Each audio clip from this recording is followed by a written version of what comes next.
오늘 주시는 하나님 말씀은 다니엘서 9장 1절에서 19절 한승지 권사님께서 나오셔서 봉독하시겠습니다. 메대 족속 아하수로의 아들 다리오가 갈대아 나라 왕으로 세움을 받던 첫해 곧 그 통치 원년에 나 다니엘이 책을 통해 여호와께서 말씀으로 선지자 에레미야에게 알려주신 그 연수를 깨달았나니 곧 예루살렘의 황폐함이 70년 만에 그치리라 하신 것이니라. 내가 금식하며 베옷을 입고 죄를 덮어쓰고 주 하나님께 기도하며 간구하기를 결심하고 내 하나님 여호와께 기도하며 자복하여 이르기를 크시고 두려워할 주 하나님 주를 사랑하고 주께 계명을 지키는 자를 위하여 언약을 지키시고 그에게 인자를 베푸시는 이시여 우리는 이미 범죄하여 패역하며 행악하며 반역하여 주의 법도와 규례를 떠났사오며 우리가 또 주의 총 선지자들의 주의 이름으로 우리의 왕들과 우리의 고관과 조상들과 온 국민에게 말씀한 것을 듣지 아니하였나이다. 주여 공의는 주께로 돌아가고 수치는 우리 얼굴로 돌아오미 오늘과 같아서 유다 사람들과 예루살렘 거민들과 이스라엘이 가까운 곳에 있는 자들이나 먼 곳에 있는 자들이 다 주께서 쫓아내신 각국에서 수치를 당하였사오니 이는 그들이 주께 죄를 범죄하였음이니이다. 주여 수치가 우리에게 돌아오고 우리의 왕들과 우리의 고관과 조상들에게 돌아온 것은 우리가 주께 범죄하였음이니이다. 이는 주 우리 하나님께는 긍휼과 용서하심이 있사오니 이는 우리가 주께 패역하였음이오며 우리 하나님 여호와의 목소리를 듣지 아니하며 여호와께서 그의 종 선지자들에게 부탁하여 우리 앞에 세우신 율법을 행하지 아니하였음이니이다.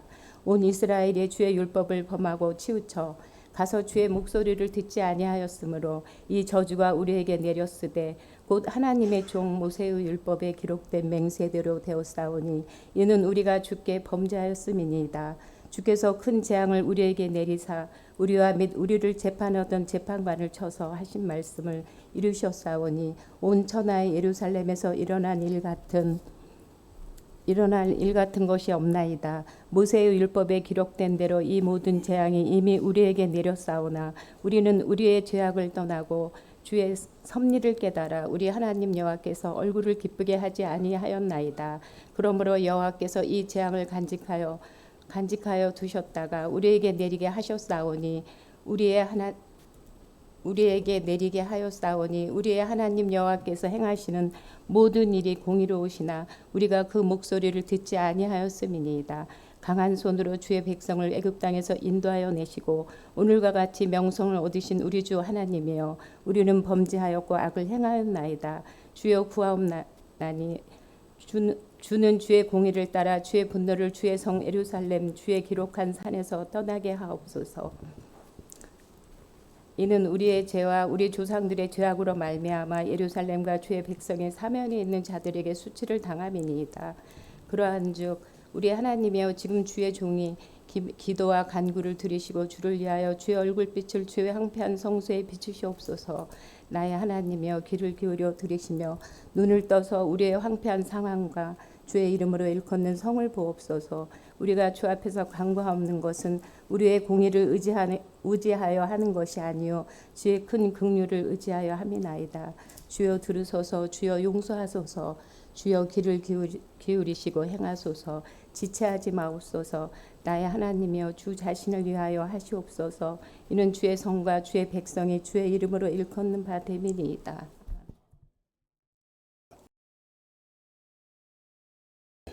여러분의 그 기도와 또 후원으로 하나님이 보호하사 우리나라 만세라는 주제를 가지고 1박 2일의 짧은 학예 수련회를 은혜 가운데 마치게 되었습니다. 하나님께 영광 돌리며 또 수고하신 또 후원해 주시고 기도해 주신 모든 여러분들께 감사와 찬양을 드립니다.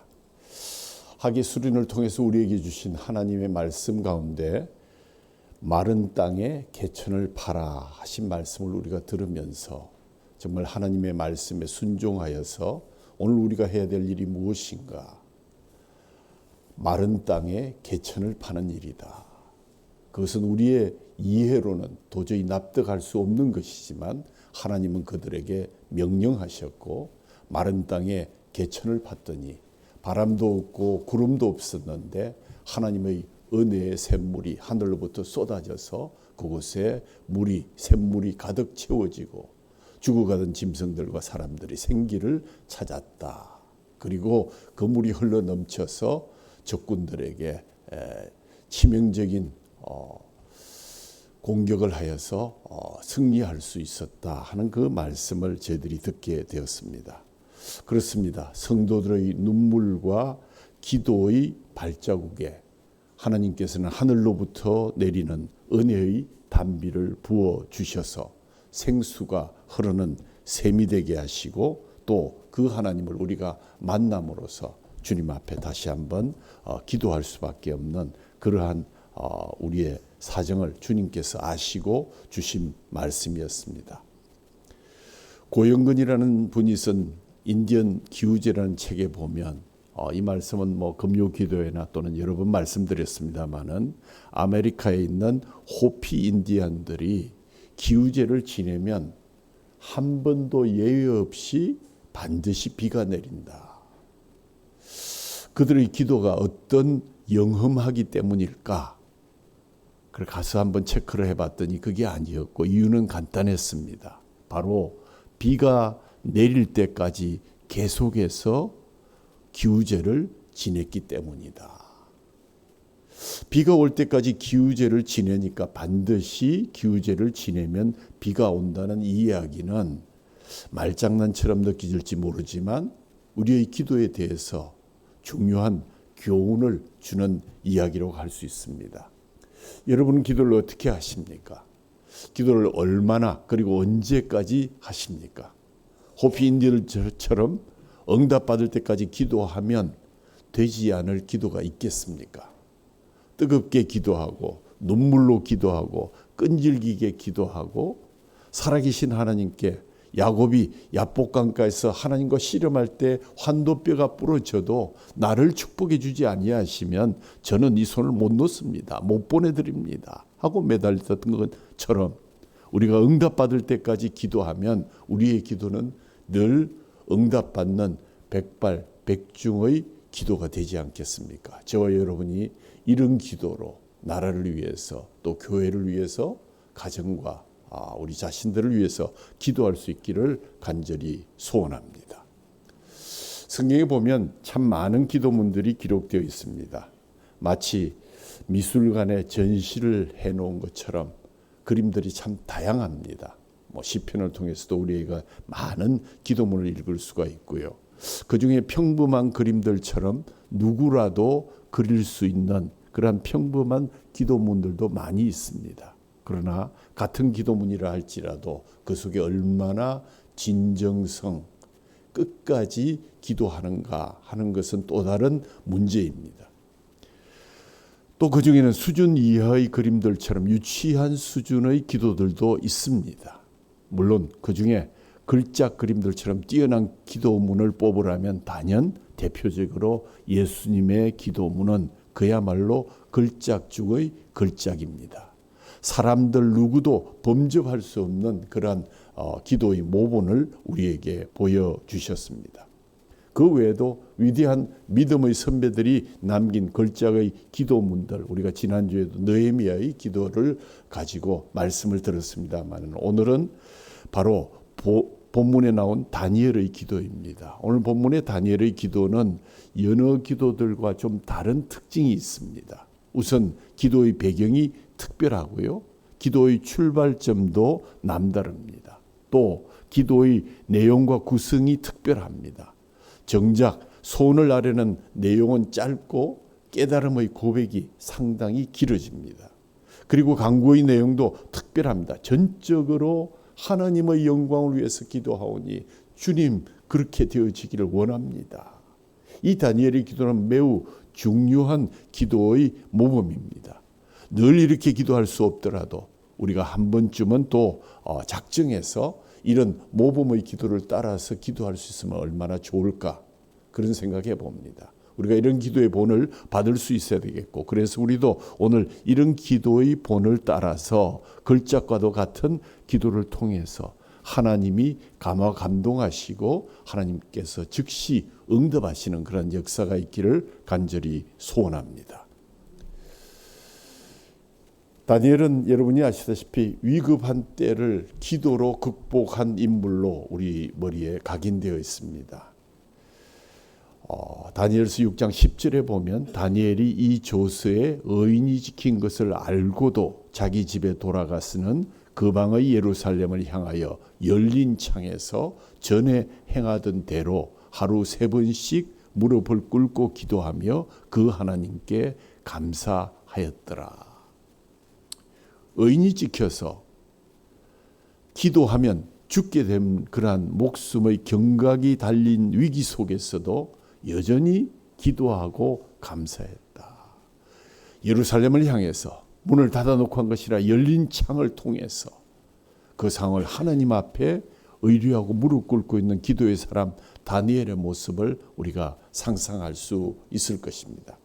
오늘의 본문에는 다니엘로 하여금 기도하게 한 그 상황과 그가 기도한 내용이 구체적으로 쓰여 있습니다. 긴 기도문입니다만은 우리는 이 본문을 통해서 다니엘이 어떤 자세와 또 하나님 앞에 나아갈 때 무엇을 기도했으며 기도를 어떻게 했는가 그의 기도관을 우리가 한번 살펴보기를 원합니다. 실로 이 기도야말로 다니엘의 삶의 열쇠요 비밀이다라고 할 수 있을 것입니다. 하나님께서 이 다니엘에게 그 역사에 대한 놀라운 비밀을 계시할 수 있었던 이유를 깨닫게 되는 것입니다. 먼 이방 나라에 포로로 잡혀간 몸이면서도 영광스럽게 하나님 앞에 쓰임을 받을 수 있던 비결을 오늘 이 기도 속에서 우리는 만날 수가 있을 것입니다.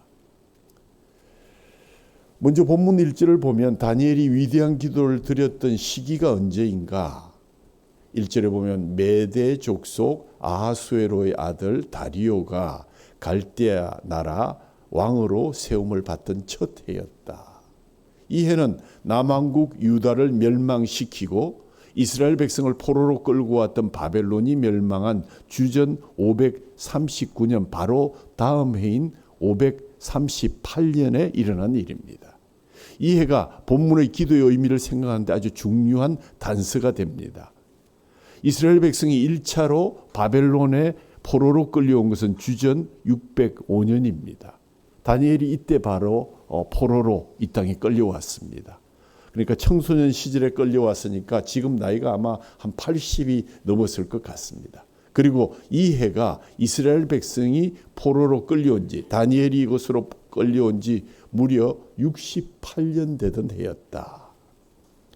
2절을 읽어보면 나 다니엘이 이 책을 통해서 여호와께서 말씀으로 선지자 예레미야에게 알려주신 그 연수를 깨달았나니 곧 예루살렘의 황폐함이 70년 만에 그치리라 하신 것이다.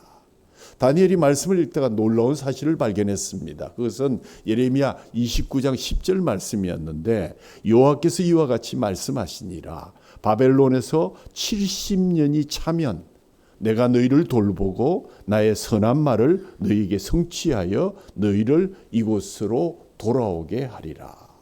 정리해 보면 다니엘은 예레미야 선지자의 말씀을 읽으면서 하나님의 계획을 깨닫게 되었습니다.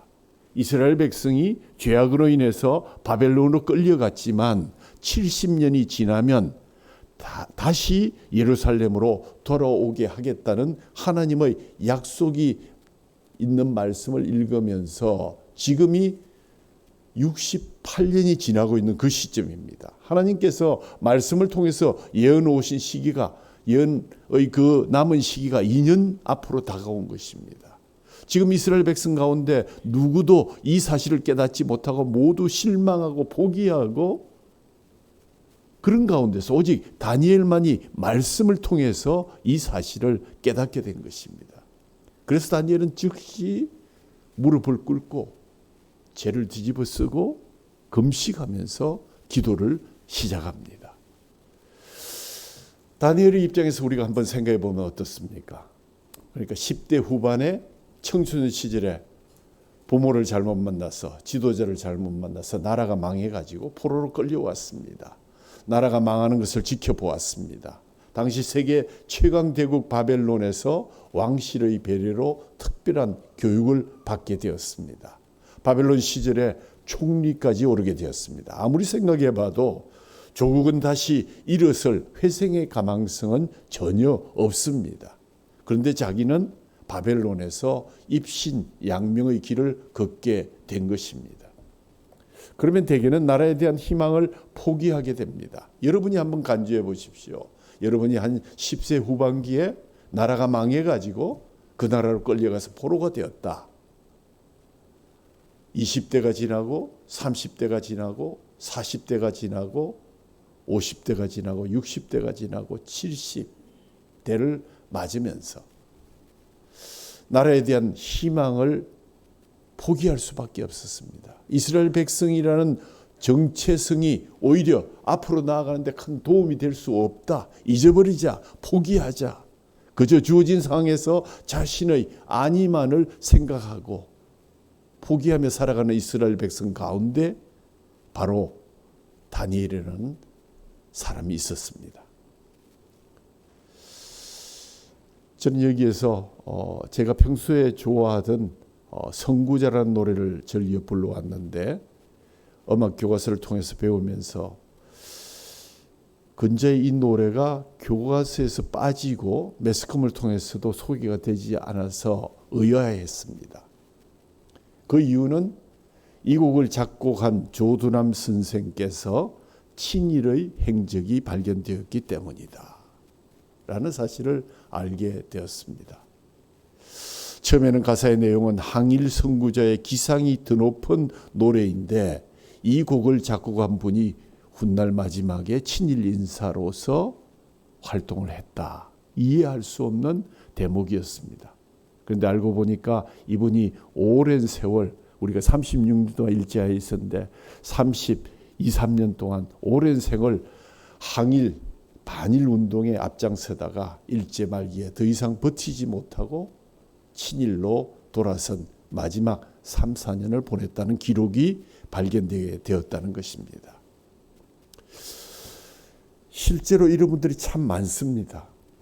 독립의 유공자, 독립을 위해서 애쓰고 힘썼던 우리나라의 정기를 일깨우기 위해서 애쓰고 앞장섰던 분들이 마지막을 견디지 못해서 변절했다. 여러분 이름 들으면 잘 아시는 분들 장지영, 윤치호, 김성수, 이광수, 김환란 등 이분들의 공통점은 초반에 항일운동을 아주 주도하고 그 시기가 이제 30년을 넘어가다 보니까 더 이상 버티지 못하고 굴복하고 말았다는 것입니다. 나라에 대한 절망이 너무 깊어지자 견디지 못해서 일제의 박해가 더욱 거세지고 거세짐으로 인해서 버티지 못하고 안타깝게도 말년에 그들이 항복하고 말았다. 이분들을 어떻게 해석할까?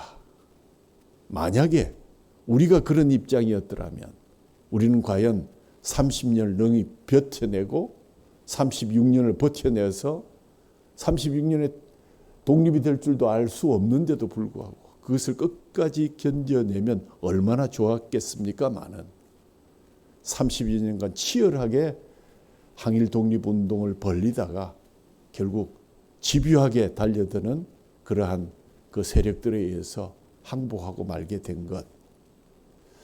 마지막 그 순간 때문에 그 사람들의 모든 행적과 행위와 수고가 다 죽일 놈들, 나쁜 놈들, 배신자들이라고 우리가 마음껏 난도질할 수 있는 그런 자격이 있는가? 역사의 사실 속에서 역사를 평가한다는 것은 참으로 신중해야 되는 일이다. 그리고 사람에게는 늘 과오가 있는데 오만 가지고 덮어 씌우는 어떤 프레임으로 해서 모든 역사를 부정하고 그 사람의 과거의 수고를 다 말살시키려는 그러한 세력들은 과연 하나님 앞에 정당한 사람들인가?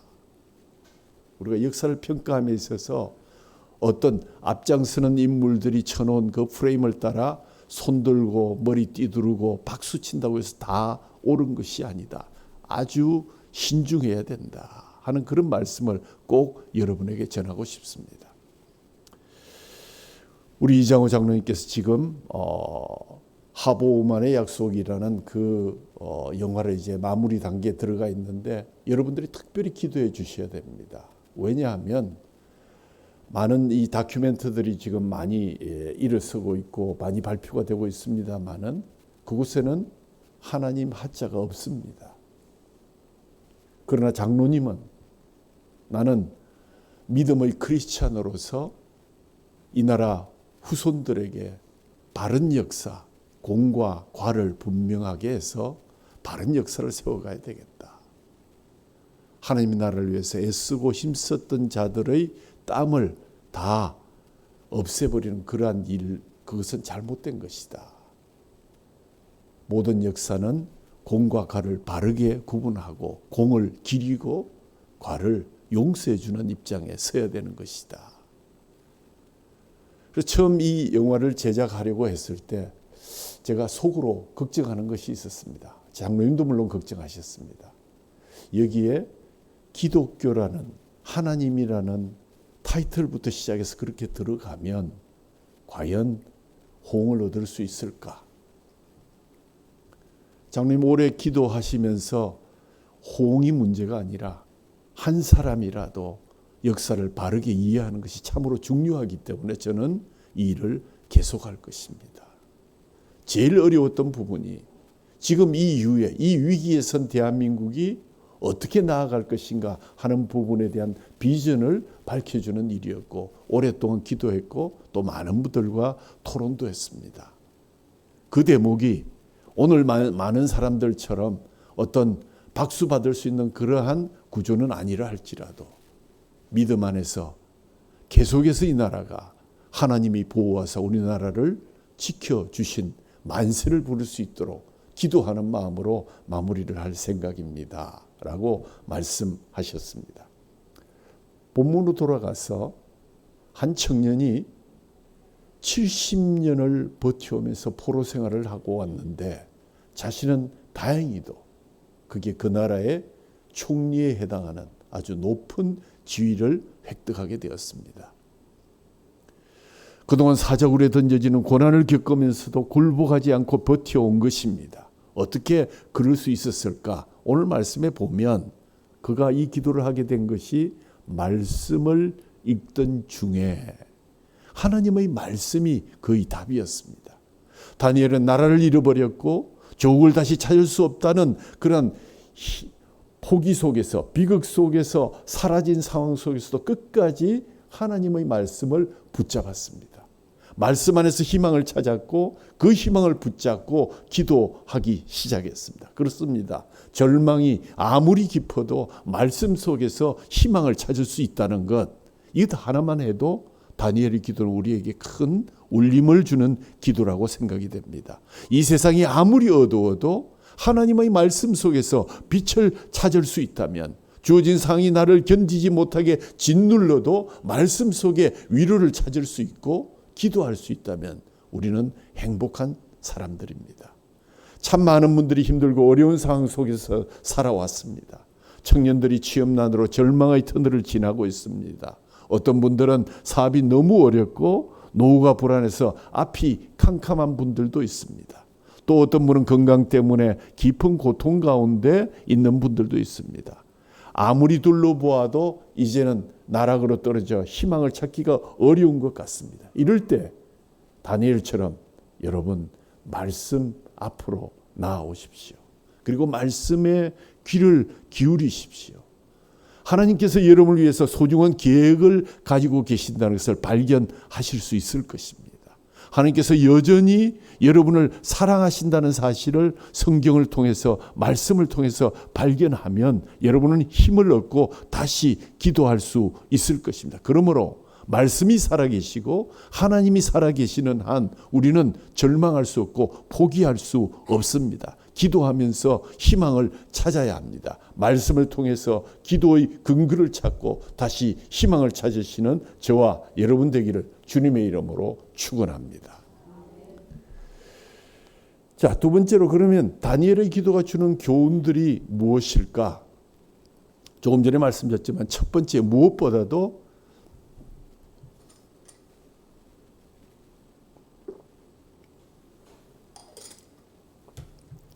다니엘의 기도는 하나님의 말씀인 성경에서 출발했다 하는 것이 가장 중요한 교훈입니다.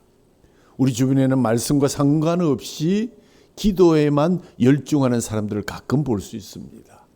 그런데 종종 그 기도는 인위적이고 주술적이고 샤머니즘적이고 자기중심적인 경우, 그것은 대단히 위험한 것으로 변질될 수 있습니다. 그러나 다니엘의 기도는 하나님의 말씀에서 출발했기 때문에 가장 고결한 기도요, 가장 고상한 기도였습니다. 메대족 속 아하수에로의 아들 다리오가 갈대아 나라 왕으로 세움을 받던 첫 해, 곧 그 통치 원년에 나 다니엘이 책을 통해 여호와께서 말씀으로 선지자 예레미야에게 알려주신 그 연수를 깨달았나니 곧 예루살렘의 황폐함이 70년 만에 그치리라. 다니엘이 가지고 있던 구약 성경 몇 권이 그에게는 하나님의 말씀이요 삶의 중요한 근거였습니다. 다니엘은 지금 바벨론에서 포로 생활을 하고 있지만, 노예로서의 삶을 살고 있지만, 그였기에 자연히 자기와 백성의 고난이 언제쯤 끝날 것인가 대해서 관심을 가질 수밖에 없었는데, 시간이 흐르면서 많은 백성들은 이제 그 고난의 끝을 포기하고 있었을 때 그는 그 대답을 얻기 위해서 성경을 계속 읽었고, 성경을 읽다가 놀라운 답을 얻게 된 것입니다. 그 백성들의 고난이 끝나는 시기가 성경에 기록되어 있었고, 여호와의 말씀이니라 70년이 끝나면 내가 바벨론의 왕과 그의 나라와 갈대아인의 땅을 그 죄악으로 말미암아 벌하여 영원한 표가 되게 하리라. 포로 생활이 70년 만에 끝난다는 것을 성경을 통해서 깨달은 다니엘은, 그렇다면 약속하신 대로 그 뜻이 이루어지기 위해서 나는 기도해야 되겠구나, 그렇게 생각하고 그는 그 자리에서 기도하기 시작합니다. 여기서 우리는 약속의 말씀을 발견하고 그 말씀에 근거해서 기도하기 시작하는 다니엘의 모습을 발견하게 됩니다.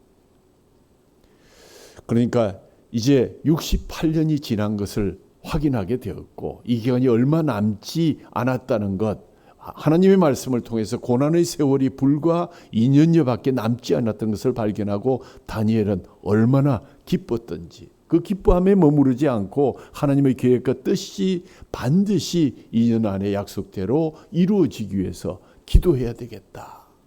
성경을 읽고 연구하고 묵상할 때 특별히 하나님께서 주시는 말씀이 있습니까? 그때 당신은 어떻게 합니까? 다니엘처럼 자신에게 부딪혀오는 말씀을 언제나 기도로 발전시켜 나가고, 이제 우리 민족의 고난의 때가 얼마 남지 않았구나, 그러나 이 남은 2년이 참으로 중요한 때이구나, 지금이야말로 기도해야만 때이구나, 건강한 기도 생활이라는 것은 언제나 하나님의 말씀에서 출발하는 것입니다.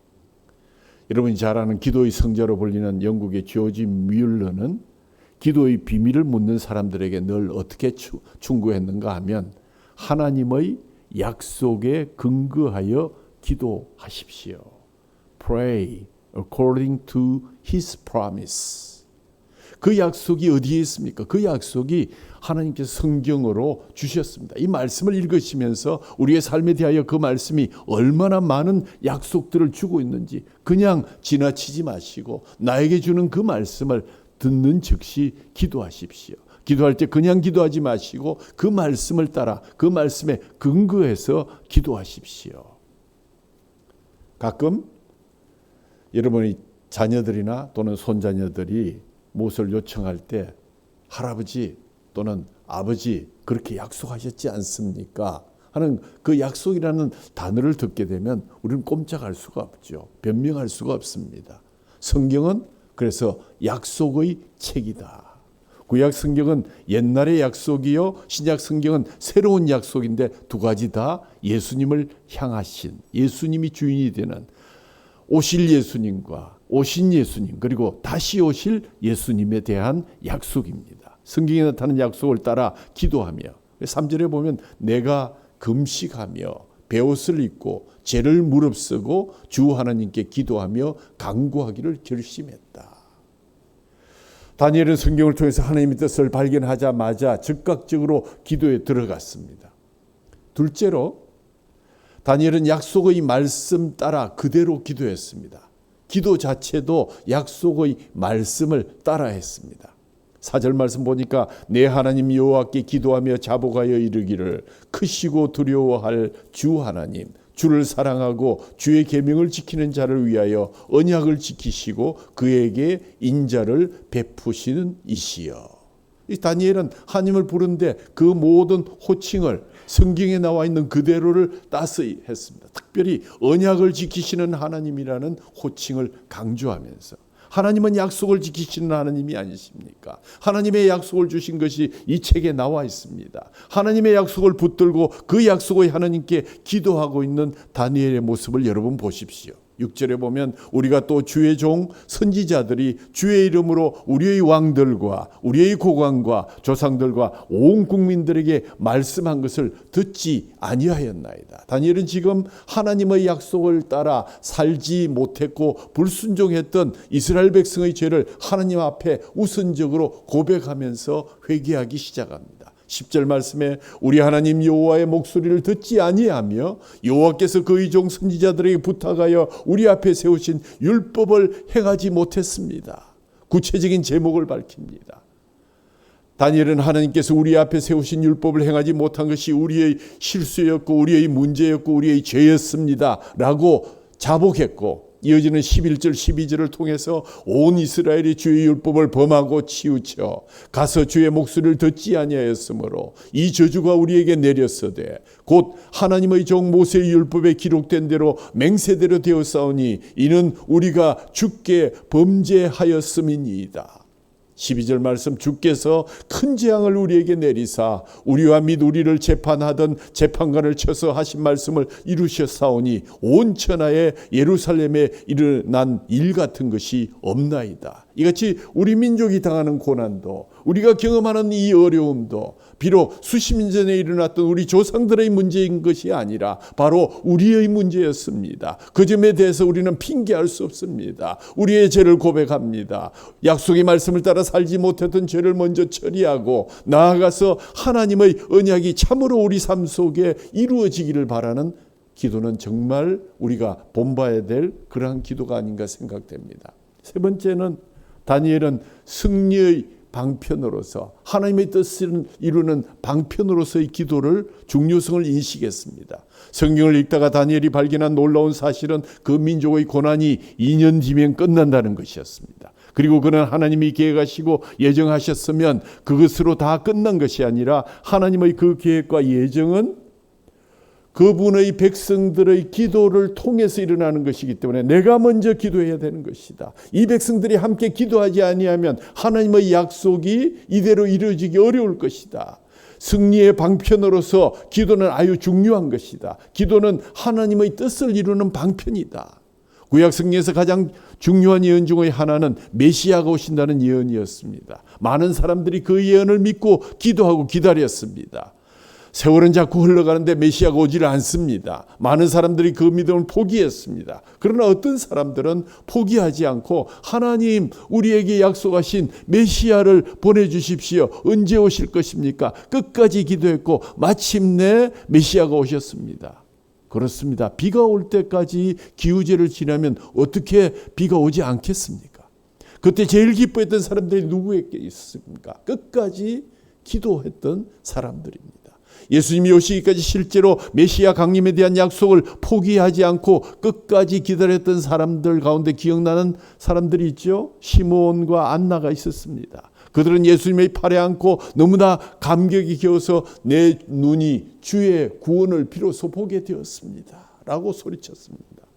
메시아가 오시려는 약속이 주어졌지만 그 약속을 믿고 기도한 사람은 많지 않았습니다. 그러나 그 약속을 믿고 기도한 사람들을 통해서 메시아가 오실 수 있었습니다. 감히 시므온과 안나는 그 시대에 이렇게 말해도 괜찮았을 사람들입니다. 내가 기도했더니 주님께서 오셨다. 우리 모두도 내가 기도했더니 하나님께서 우리나라를 보호하시사 우리나라가 만세하게 되었다라고 얘기해도 틀린 말이 아닐 것입니다. 그렇습니다. 하나님의 예정과 계획은 일방적으로 그냥 이루어지는 것이 아니라 하나님의 백성들의 기도와 책임 있는 응답을 통해서 이루어진다는 사실을 우리는 깨닫게 됩니다. 주님도 뜻이 하늘에서 이룬 것 같이 땅에서 이루어지게 하옵소서라는 기도를 하라고 우리에게 가르쳐 주셨습니다. 만약에 우리의 기도가 없다면 주님 뜻이 하늘에서 이루어지면 되는 것인데, 그러나 그것처럼 우리 이 땅에 이루어지게 해주십시오 하는 많은 하나님의 백성들의 기도가 있었기에 메시아가 오셨고, 메시아가 오셔서 정말 십자가에서 죽으시고 우리의 죄를 속량하시고 또 부활하셔서 승천하셨습니다. 여전히 그 백성들이 기도하기를 주님 재림하실 때 주님 오시옵소서 하고 기도하고 있노라면 마침내 주님은 그 약속을 지키실 것입니다. 하나님은 살아계시고 약속을 지키시는 하나님이시기 때문입니다. 문제는 우리가 끝까지 그것을 기도할 수 있느냐 없느냐에 달려 있습니다. 여러분도 약속의 말씀인 성경을 읽고 공부하면서 하나님의 뜻을 발견할 때마다 그 뜻이 이루어지도록 자신에게 적용하면서 기도하시기를 간절히 소원합니다. 복음이 모든 민족에게 증거되기 위해서 온 세상에 전파되리라는 말씀이 있었는데 가만히 앉아 있으면 되는 것 아니었습니다. 물론 하나님께서 성령님을 우리에게 보내주시고 그들로 하여금 흩어지게 하시고 또 사울이 바울되게 하시고 하는 그런 역사를 통해서 하셨지만 그들 역시 그 예민한 응답으로 기도와 전도로 하나님의 백성의 책임 있는 응답을 통해서 오늘 이 지구상에 하나님의 뜻이 편만하게 펼쳐져 가고 있고 그것이 다 이루어졌을 때 약속하신 대로 주님은 이 땅에 오시게 될 것입니다. 다니엘은 이 사실을 알았고 그래서 그는 하나님의 뜻을 발견하자마자 그 뜻이 이루어지도록 그 약속을 붙들고 기도에 들어간 것입니다. 그는 기도가 승리의 방편이요 하나님의 약속의 보증인 것을 믿고 있었습니다. 네 번째로 다니엘은 심각한 위기를 심각한 기도로 대응할 줄 알았습니다. 무슨 말인가 하면 우리가 기도를 단지 생각나는 대로 무엇을 얻기 위한 그런 방편으로 삼아서는 안 된다. 기도도 장난삼아 하지 않고 심각해야 된다. 구세군 창설자인 윌리엄 부스는 그대여 기도할 때 거기에 생사가 달린 것처럼 기도하십시오. 이것은 기도의 심각성을 강조한 것입니다. 구약 성경에는 하나님의 백성들이 기도할 때 정말 심각했던 것이 어떻게 나타나 있습니까? 그들은 심각한 위기를 맞이할 때마다 금식하고 죄를 뒤집어 쓰고 옷을 찢으며 기도했습니다. 이것은 오늘날 우리 사회에서 종종 잊혀져 가고 있는 전통 중의 하나입니다만 사실상 회복해야 될 중요한 사항이기도 합니다. 내가 금식하여 베옷을 입고 죄를 덮어쓰고 주 하나님께 기도하며 간구했다. 다니엘은 자신이 민족의 운명을 좌우하는 중요한 역사적 시점에 있음을 깨닫고 기도와 간구를 결심했습니다. 이 결심은 금식으로 표현되었고 금식하되 베옷을 입고 죄를 무릅쓰고 기도하기 시작했습니다.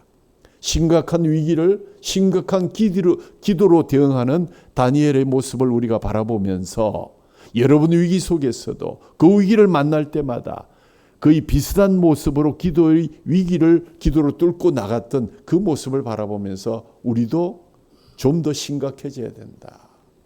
어쩌면 우리가 능력을 상실하고 힘없이 맥없이 살고 있는 중요한 원인 중의 하나가 심각한 의미의 기도를 상실하기 때문 아닌가.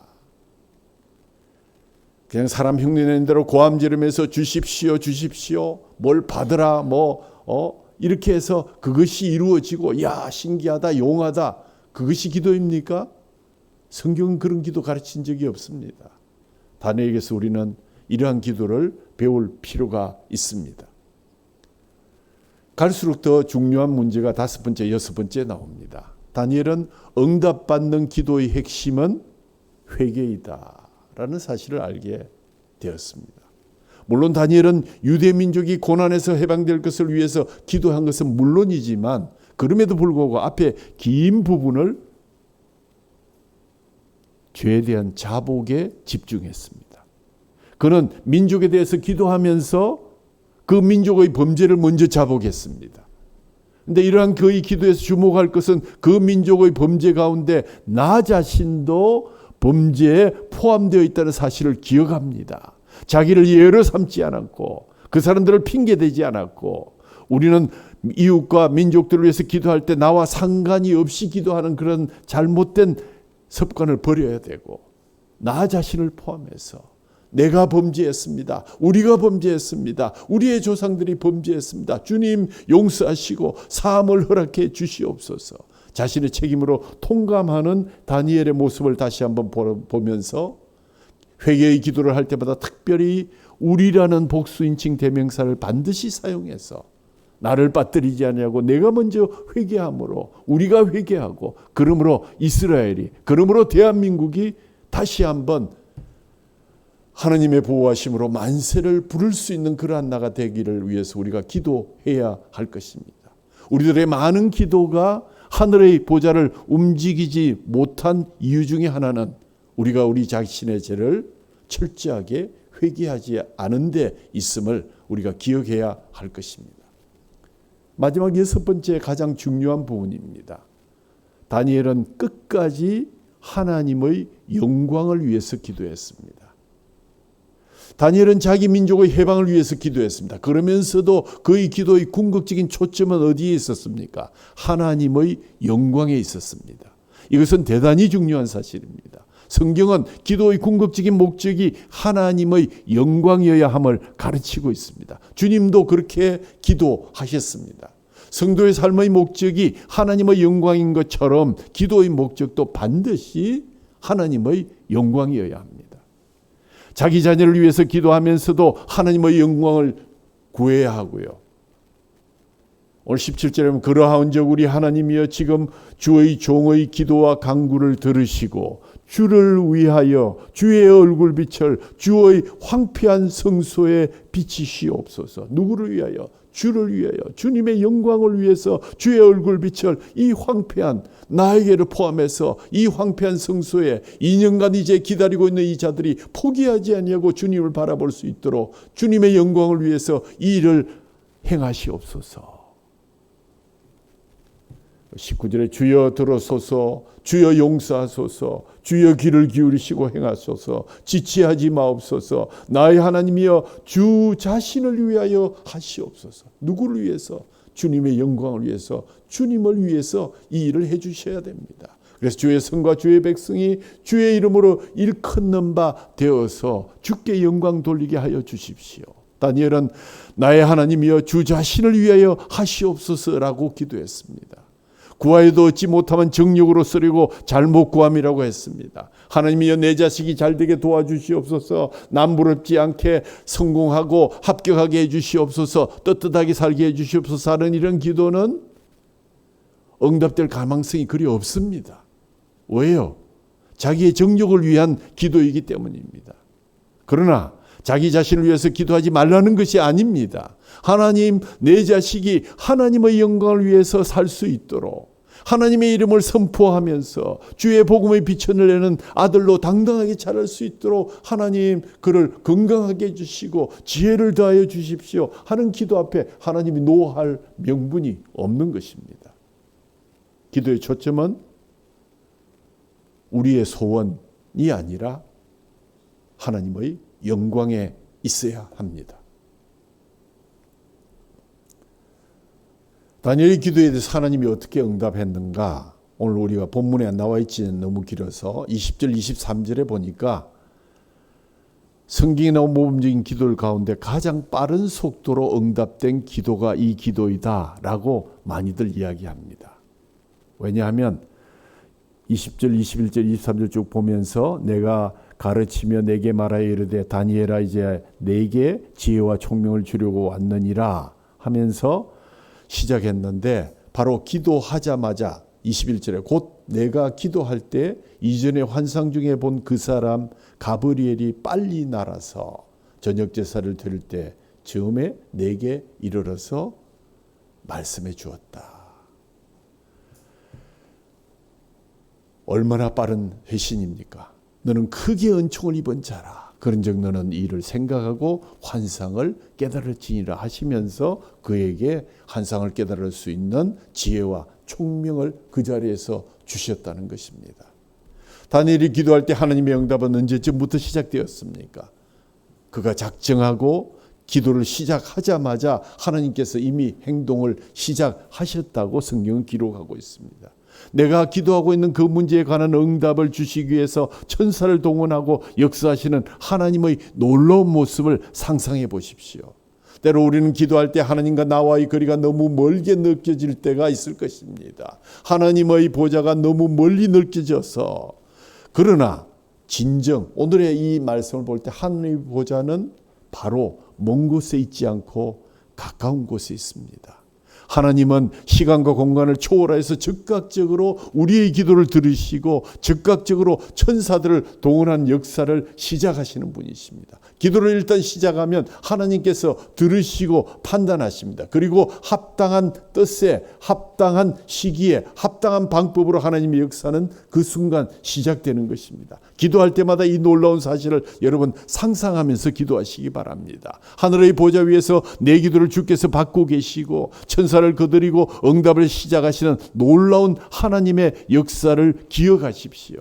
기도하지 않았기 때문에 창백했던 모습들을 회개하며 기도의 위대한 부흥이 우리 속에 일어날 수 있도록 간절히 기도할 수 있기를 바랍니다. 기도하고 있던 다니엘에게 하나님께서 천사를 통해서 그 민족의 역사에 관한 것을 모든 것을 보여주며 해석해 주었고 이스라엘 백성의 역사 속에 약속한 대로 2년 내에 하나님께서 그들에게 광복의 역사를 허락해 주셨습니다. 이것은 역사상 가장 위대한 비밀이었습니다. 이제 우리나라는 역사의 분기점에 서 있습니다. 계속 발전할 것인가 아니면 퇴보할 것인가. 믿음의 자리에서 멀어지고 사회의 체제가 변환되고 반하나님적인 세력들이 이 나라를 지배할 것인가 아닌가를 우리가 결정할 때가 다가오고 있습니다. 그러기 위해서 가장 무엇이 필요합니까? 다니엘처럼 우리가 무릎을 꿇고 영적인 기초를 다시 세우기 위해서 주님의 말씀 앞에 서고 다시 기도해야 할 때입니다. 우리 국민이 하나님을 잘 믿어서 그런 영적인 기초가 강해야만이 하나님께서 여태껏 하셨던 것처럼 하나님께서 우리나라를 보호하셔서 우리가 만세하게 될 것입니다. 그런데 우리는 지금 내부를 살펴보면 이러한 영적 기초가 많이 흔들리고 있습니다. 우리 장소원 목사님이 그날 우리 애국의 방향에 대한 이야기를 하시면서 주셨는데 특별히 우리가 풍요해짐으로 인해서 많이 퇴폐해졌다, 안일해졌다, 마약이 많이 횡행해지고 있다. 이것 매우 위험한 것이다 하는 그런 이야기를 더해 주셨는데 공감할 수 있었습니다.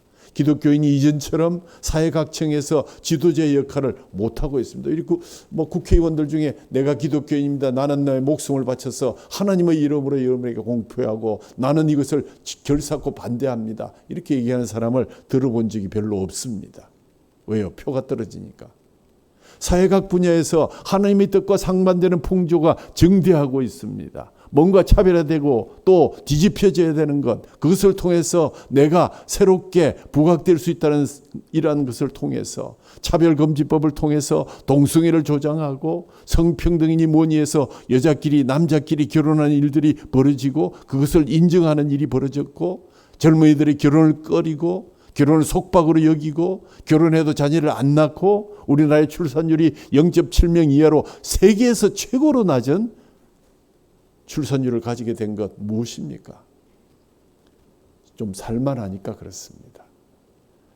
결혼 안 해도 애 낳지 않아도 살만하다 그런 것입니다. 자녀 양육을 귀찮아하고 자녀 교육을 돈으로만 개선하려는 이러한 젊은이들의 생각, 이 모든 것이 우리가 기도하지 아니하고 우리가 말씀을 제대로 가르치지 못한 사회의 이 영적 각성이 많이 해이해졌다. 이 모든 것이 생육하고 번성하라고 하신 하나님의 뜻과 너무나 상반된 쪽으로 대한민국이 흘러가고 있다. 이런 풍조가 계속되어서 하나님이 우리나라를 축복할 수 없는 지경까지 이르렀다 하는 데 대해서 여러분은 어떻게 생각하십니까?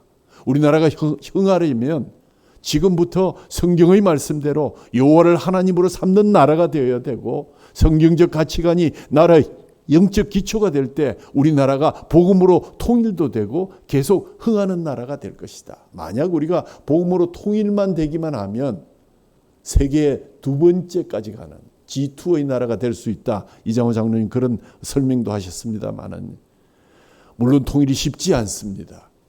각 주위에 있는 열강들의 이해가 얽혀 있기 때문입니다. 그러나 복음만이, 하나님만이 하실 수 있는데, 하나님을 자기 하나님으로 삼았던 대한민국이 계속 만세할 수 있을 것인가? 하나님의 영광을 위해서 우리 모두가 하나 되어서 호피 인디언들처럼 끝까지 복음으로 통일되는 그날까지 기도하는 길밖에는 없다는 사실을 우리가 다시 한번 기억하면서 우리 찬양집 100번 다 같이 부르시고 또 계속해서 성찬의 예식을 거행하겠습니다. 찬양집 100번입니다.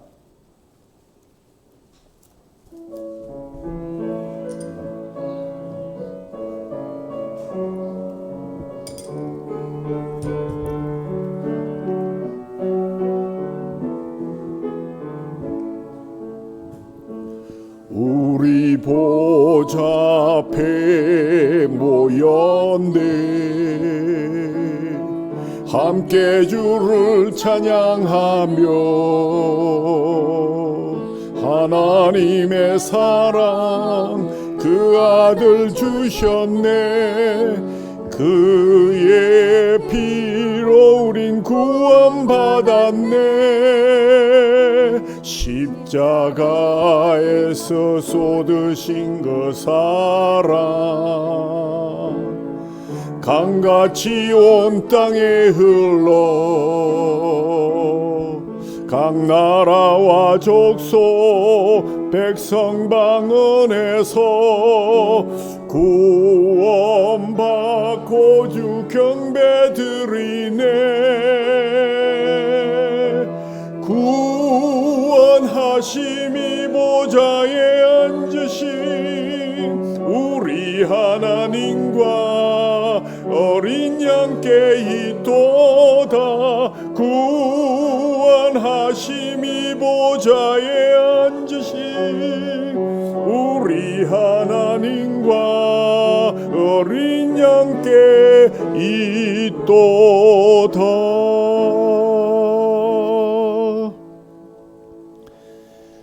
하나님을 자기 하나님으로 삼았던 대한민국이 계속 하나님이 보호하사 우리나라 만세를 부를 수 있는 길은 오직 하나님의 영광을 위해서 끝까지 기도할 수밖에 없는 그 길밖에 없다는 사실을 가르쳐 주심을 감사합니다. 하나님, 끝까지 변질하지 아니하고 오직 하나님의 영광을 위해서 우리 한 사람 한 사람이, 아니 우리들이 힘을 합쳐서 하나님 앞에 하나님의 영광을 위해서 기도하는 백성들이 되게 하여 주옵소서. 이 마른 땅에 개천을 바라고 하신 주님의 말씀 따라 성도들의 눈물과 기도의 발자국이 파짐으로 인해서 하늘로부터 내리는 은혜의 담비가 흘러넘쳐 생수가 흐르는 그러한 샘이 되게 하여 주옵소서. 하나님, 정말 온전히 살아계신 하나님을 끝까지 신뢰하며 기도하며 전하며 나아가는 백성들이 다 되게 하여 주옵소서. 오늘도 주님 약속하신 대로 우리에게 귀한 성찬의 예식을 허락해 주셨습니다. 예수께서 이르시되 내가 진실로 진실로 너희에게 이르노니 인자의 살을 먹지 아니하고 인자의 피를 마시지 아니하면 너희 속에 생명이 없느니라.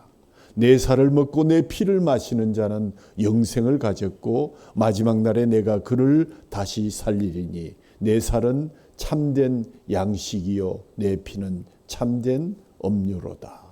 내 살을 먹고 내 피를 마시는 자는 내 안에 거하고 나도 그의 안에 거하나니 살아계신 아버지께서 나를 보내심에 내가 아버지로 말미암아 사는 것 같이 나를 먹는 그 사람도 나로 말미암아 살리라. 아멘.